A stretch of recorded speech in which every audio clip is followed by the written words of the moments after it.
দীর্ঘমেয়াদে অর্থায়নের জন্য আসতে হবে পুঁজিবাজারে, আর ভালো কোম্পানি তালিকাভুক্ত করতে ভাবতে হবে শেয়ারের দাম নির্ধারণ নীতি নিয়ে। সোমবার রাতে মার্চেন্ট ব্যাংকার্স অ্যাসোসিয়েশন BMBA আয়োজিত কর্মশালায় বক্তারা এসব কথা বলেন। জানান, তালিকাভুক্ত কোম্পানিগুলোর আর্থিক প্রতিবেদন নিয়ে সন্দেহের কথা। পরামর্শ দেওয়া হয় স্বচ্ছ মূল্য সংবেদনশীল তথ্য প্রকাশের।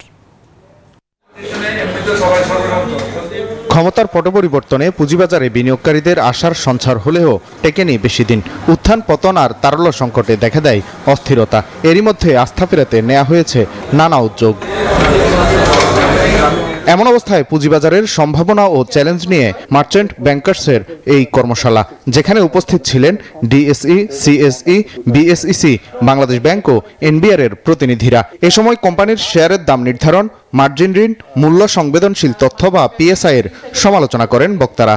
যত বেশি প্রোডাক্টের চেঞ্জ করি না কেন, যত বেশি পলিসি ইনসেন্টিভ আনি না কেন, কোনোটাই খুব বেশি দীর্ঘস্থায়ী সাস্টেইনেবল কোনো রেজাল্ট আনতে পারবে না। প্রাইস সেনসিটিভ ইনফরমেশন এবং ইনসাইডার ট্রেডিং রুলটাকে অনেক আধুনিক করতে হবে।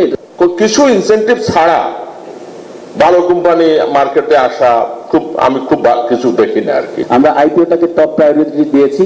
এখন যে ট্রিগার সেল বা নেগেটিভ ইকুইটি, তার জন্য যে মার্জিন লোনটা আছে সেটাকেও কিন্তু আমরা প্রায়োরিটি লিস্টে রেখেছি। পুঁজিবাজারে NBR এর পর্যাপ্ত প্রণোদনা না থাকার বিষয়টি উঠে আসে সেমিনারে।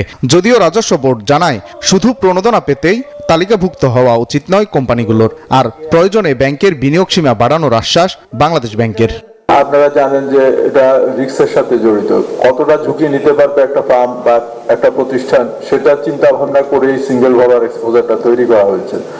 তো যদি আমাদের মার্কেট স্টেবল এবং ভাইব্রেন্ট হয়, এবং যে কথাগুলো আপনারা বললেন, মার্কেট যদি স্বাভাবিক পর্যায়ে ফিরে আসে বা স্বাভাবিক অবস্থায় আসে, তখন ডেফিনেটলি আমরা ক্যাটাগরিক্যালি হয়তো এই মার্কেটের জন্য আমরা এটা ওয়েট করতে পারি। অর্থাৎ 15% উঠাই দিয়ে আমরা আপনাদের জন্য এটা আরো বাড়ায়ও দিতে পারি। কর্পোরেট ট্যাক্সের কিন্তু এখন এই উপমহাদেশে সবচেয়ে বাংলাদেশেই কম, আর কত কমাবো আমরা।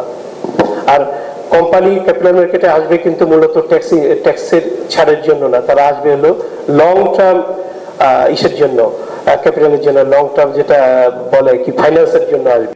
BSECর চেয়ারম্যান জানালেন, সিকিউরিটিজ আইন লঙ্ঘন করবে না তার সংস্থা। দীর্ঘমেয়াদী উন্নয়নে নেওয়া হবে নানা উদ্যোগও। আর ভবিষ্যতে পুঁজিবাজার থেকেই সরকারের অর্থ গ্রহণের পরিকল্পনার কথা জানালেন আর্থিক প্রতিষ্ঠান বিভাগের সচিব। আমাদের যে তালিকাভুক্ত যে কোম্পানি, তার যে ট্যাক্স এবং যারা তালিকাভুক্ত না তাদের যে ট্যাক্স, তো এই স্প্রেডটা যদি একটু বড় না হয়, মানে কাছাকাছি থাকে, সঙ্গত কারণেই যারা তালিকাভুক্ত না তাদের তো স্বাভাবিক এত রুলস রেগুলেশনস আছে এখানে IPO-ভুক্তর জন্য, স্বাভাবিক কারণেই তারা একটু দূরে থাকতে চাইবে। কিভাবে আসলে আমরা একটা কোঅর্ডিনেটেড ফিনান্সিয়াল সিস্টেম তৈরি করতে পারি, যেখানে আসলে এখন আমরা যেটা পুরোপুরি মানি মার্কেট মুখী থেকে এটা যাতে সব দিকে সমানভাবে এবং সুষ্ঠুভাবে যায়। কারণ দেখেন, যেটা আমাদের সেক্রেটারি স্যার বলেছেন, ব্যাংকিং এর কি অন্তরায়, আসলে ব্যাংকিংকে সেভ করার জন্য ক্যাপিটাল মার্কেটকে রাইজ করতে হবে। আলোচনায় গুরুত্ব পায় পুঁজিবাজারে দীর্ঘমেয়াদে বিনিয়োগের বিষয়টি। লঞ্চ করতে চাই যেমন। ওয়ালিদ সাকিব, নিউজ 24, ঢাকা।